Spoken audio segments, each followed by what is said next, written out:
home university library or similar books or standard volumes written specially and at higher prices.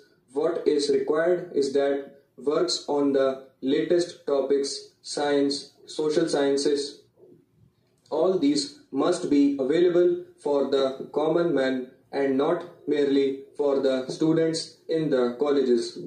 Students in colleges have set courses, they study set things.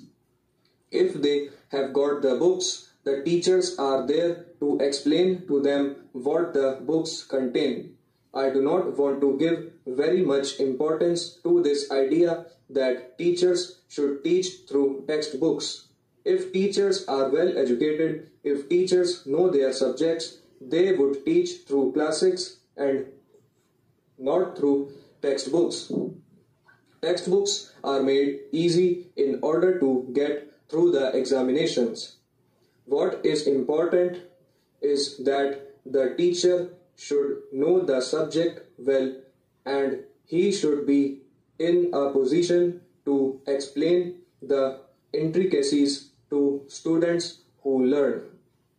The issue that we have to face clearly is this: when we have a developing system of education, when year by year the number of students in our schools and colleges increases by millions, it is not possible to keep the standards we had when our college going numbers were very small.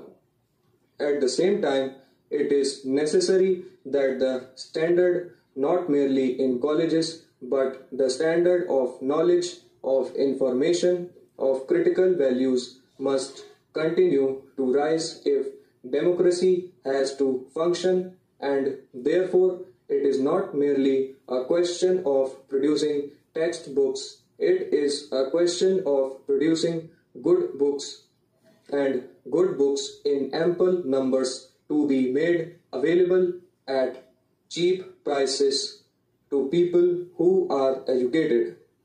Actually, we come back to this question, that is the problem of continuing to educate the educated.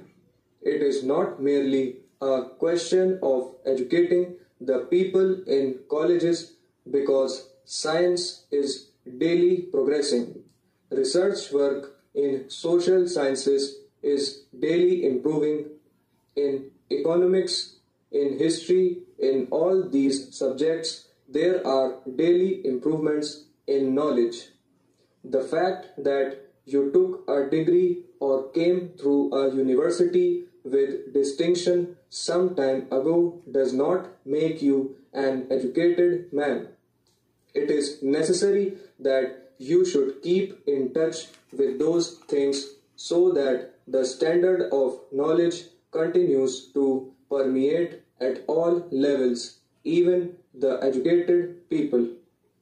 For this purpose, what is required is that the latest knowledge should be made available in books, not merely in textbooks, but in the best kind of books, and not merely by translation. Translation can only enrich a language up to a point. Translations are useful as producing a quantum of work for purposes of knowledge.